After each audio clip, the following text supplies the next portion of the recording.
Fellas, are you tired of approaching girls and getting ghosted after going on dates? You're probably making one crucial mistake that, quite honestly, I don't see any pickup artist or dating coach ever talk about on YouTube.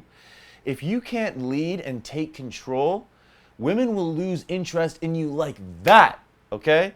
But luckily for you guys, what I'm about to talk about is something that guys mess up on all the time, and they don't even realize that it is significantly ruining their chances to lead and take control. So what is it? It's taking a girl out for food, okay? But not for the reasons that you may think. Even if she's extremely interested in you, you're still shooting yourself in the foot by doing this, okay? Now, let me tell you a quick story about a time I took a girl out for food and how it ended horribly. So I met this girl at work. You know, I'd just be making casual conversation, you know, and the conversation would die out, right? I was still trying to be professional, right, in that environment.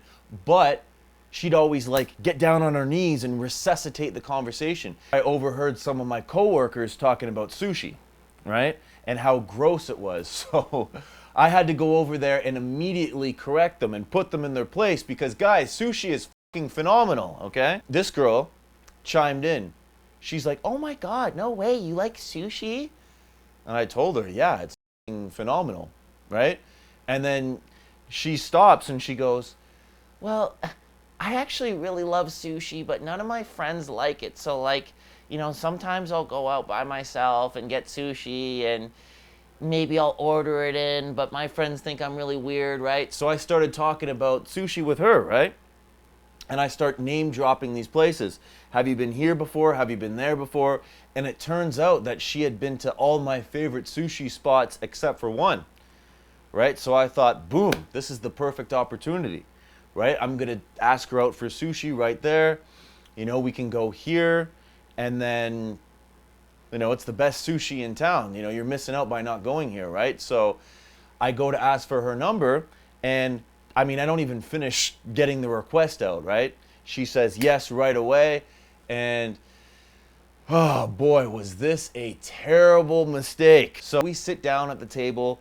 Her phone does not leave her pocket the entire time, right? We're having conversation. The conversation is flowing.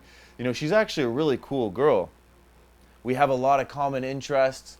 And the thing is, too, is her eyes were on me the whole time. We're talking about how nobody likes spicy tuna rolls, how it's just us. Everybody else thinks they're gross, which they really do. All my friends think they're gross. All her friends thought they were gross, right? They're phenomenal, okay? Then it comes time to pay the bill. I'm thinking, okay, I got this thing in the bag, right? Little did I know, I had already f***ed up and it was too late. And then we get to my car, right? So we kind of stop. You know, we're still continuing the conversation, and it's getting to the point where it's just like, you know, I still had so much to say. I could tell that she had, you know, still so much to say. And then she stops and she comments on my car, right? And she goes, "Oh, I really like, is this your car? I really like it," right? And guys, keep in mind, I wasn't driving a Lamborghini or a Ferrari here. It was like a '08 Chrysler Sebring, right? And this was in, you know, 2019, 20, right? So it wasn't a special car by any means. I go, "Yeah, you want to check it out? Sit down, test out the seats. They're actually really comfortable." So I'm putting on the radio. I'm going and, you know, changing the channels, changing the station. And I see that we actually have the same music taste as well, too, right? There's this classic rock channel that I always listen to, you know, and she's singing the songs as well, too, right? So we're really vibing at this point. And then, guys, it hit us both like a ton of bricks. The carb coma set in. Oh my God, it was the worst. So she's just sitting there like rubbing her stomach like, oh my God, I'm so full. And meanwhile, I'm sitting there not wanting to bitch and complain, right? I was full too, right? I wanted to get my money's worth. It's all you can eat sushi. So I'm sitting there holding in farts, holding in burps. It was just a really shitty scenario. I just decided, you know what, let's just call it. We're both full. We're like, you know, she's not feeling sexy after just eating that big meal, right? I'm not feeling sexy. I'm feeling like I'm gonna shit my pants. So she had lost interest in me because of my failure to lead. Looking back on it, what I would have done immediately if I was more clear-minded and sharp and I wasn't so weighed down was that right when she said, "Oh, I'm so full," I should have said, "Well, let's go for a walk. Let's enjoy the sun while it's still here, right? Let's burn off some of this food." That way, I could have ripped some of the meanest farts, the silent but deadlies, and blamed them on the random people around us. I'm just kidding, but not really, right? If she said anything, I would have just been like, "Oh, yeah, looks like somebody just crop dusted us," right? Guys make this mistake all the time. They'll take a girl out for food, they'll end up spending way too much money, and then they're sitting there weighed down by the food they've just eaten, and they're not able to lead. They're not able to take control of that date, okay?